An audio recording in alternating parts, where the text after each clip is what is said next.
Daniel, you got a story for the people. What is going on? So this is a little bit where we had a kind of a fun story with Kanye. What's Kanye up to? Now we got to bring it back down to this really horrific incident that happened with 2 Buffalo police who have now been suspended for, well, let's roll the video. Viewer discretion is advised, though. Yeah.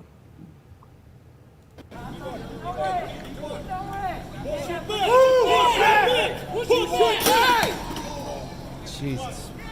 Come on. He is bleeding! He's not of his ear! He's not of his ear! He's bleeding out of his ear!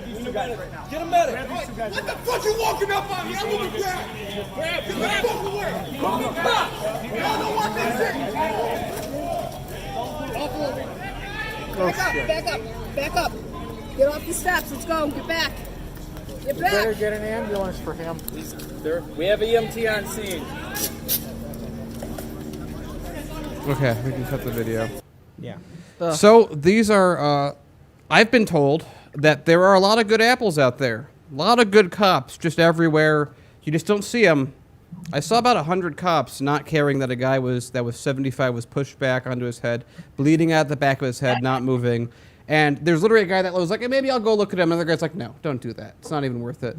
So we have, so I do have an update. So the guy was brought to a hospital. Of course, he's going to have to pay. I'm not sure if he has insurance that's going to cover this. So it's, of course, a cost to the civilian population either way. He is in serious but stable condition. This is disgusting. And it goes to show why these protests are happening to begin with. So I'm going to go through this story. So they were sweeping through an area, and this guy just happened to be 75 at the wrong place at the wrong time, so he just deserved to be possibly killed. I mean, he wasn't, but he could have been, by 2 officers in tactical gear. Luckily, unlike a lot of other protests we've seen where the cops have just been thugs themselves and just covered up their own badge number like monsters, these guys actually showed it. So we already know the people that are responsible for this. Now, the police, in their infinite wisdom, just said, what is it? During the skirmish that involving protesters, one person was injured when he tripped and fell. So the police lying to you, lying to officials, maliciously lying about a provable fact. Now, it just so happens that mainstream media happened to be there, and it's been really fun to watch mainstream media all of a sudden go, oh, shit! All the stuff that people have been saying online about cops. Turns out it's true. What a surprise. Turns out all these black people weren't lying. Idiots. So you can hear officers shouting, push him back, which they did. If in any reasonable society, these officers would be charged with battery and thrown in jail. However, it's really difficult, apparently, for cops to go, hey, maybe I should be charged with something. So they have been... what was it? They've been suspended without pay. Oh, my God, that's so sad. They have to take a unpaid vacation, something that the heroes that had to work during COVID were also offered, except they didn't have a pension or retirement, and they weren't paid about $100,000 a year. They also didn't have weapons or protection, but that's a separate thing. They got the same thing. There you go. So, Andrew Cuomo said, my thoughts are with the victim tonight. Oh, thoughts and prayers. Yeah, thoughts and prayers. That's exactly what he said. Now, there's a little fun twist to that. He said, the incident was wholly and unjustified and utterly disgraceful. Now, I wasn't sure if he was talking about this issue that we saw here or the fact that he gave nursing homes the ability to spread COVID more than any other state, leading to some of the highest death tolls, and then giving them liability exceptions. I wasn't sure which one he was talking about. I'm still unclear. But he said words, and so I'm going to interpret them. The DA's office said that the victim was, quote, unable to provide a statement to investigators last night, which I'm sure makes sense. If you just got knocked out by police or thrown back, your head's bleeding by police, then all of a sudden police come to you and ask, hey, what's happening? Can we help you out? I wouldn't say anything either, would you? I'd be scared. Yes. So yeah, wait. Oh, sorry. The video was deeply disturbing, and the actions taken were wrong. We need a prompt investigation, full accountability, said Chuck Schumer, as he was jerking off to himself, because that means absolutely nothing. That's just a legalese way of saying, that was bad. Please give me... It's just thoughts and prayers in different words. That's all he said. He probably went back to eating Nancy Pelosi's ice cream at some point. The most serious incident resulting... and now this was an interesting part of this article. So we have an incident that is in Buffalo that has a bunch of police cracking open the head of a 75-year-old man. The article's like, well, we have to make sure we put in like a little balance that we never do in the other circumstance, which is the most serious. And they're talking about like, oh, how things have been normally peaceful, but there's been some not peaceful stuff. The most serious resulting incident came on Monday night when a vehicle ran into 3 law enforcement officers, something that has absolutely nothing to do with this story at all. And here's the interesting thing. The driver of the vehicle was not involved in the protest and has been charged with multiple felonies, including aggravated assault on a police officer and criminal possession of a weapon. Now, it's fascinating that they're so quickly, I've heard from them that it's really hard to charge people. You need a lot of evidence. It's really difficult to do that. Meaning, like, basically like God to be able to sign off on this.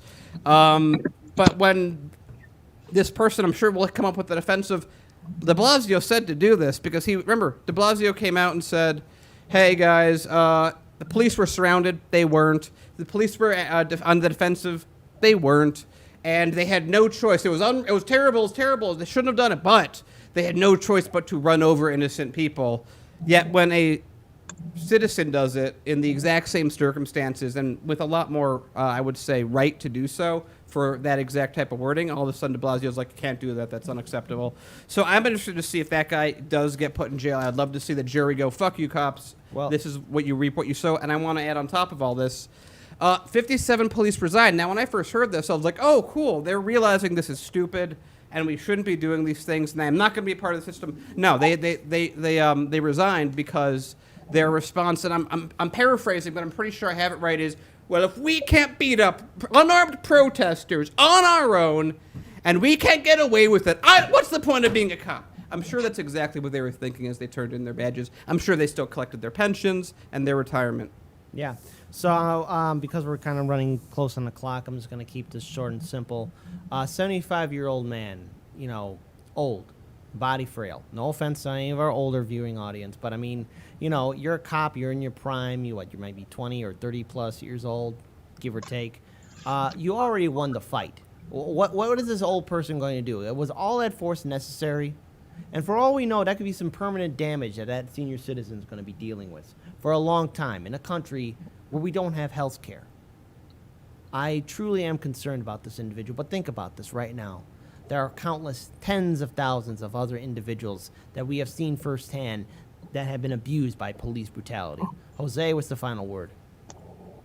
Hi, sorry, someone that I'm meeting at this protest is texting me, and I'm like, I'm in the middle of a show, and I don't think they understand. Communication breakdowns. And again, to go back to bureaucracy. Bureaucracy is the official story amidst nebulous, communication breakdowns. It's the official government words, and we see the police just flat out lie all the damn time to fit their narrative. Someone posted on, a friend of mine out in California, like cell phones have done more for police accountability than the system of policing has ever done. Like, the system cannot reform itself. There's been outside agitation from the system that's come in and helped them accountable. In this case, this video and videos just like this. And again, this is why the system of policing, defunding is a great step. The path to abolitionment and why it's important, hopefully is what this moment of time with all of our internet resources lends to clarifying for a new generation. I hope.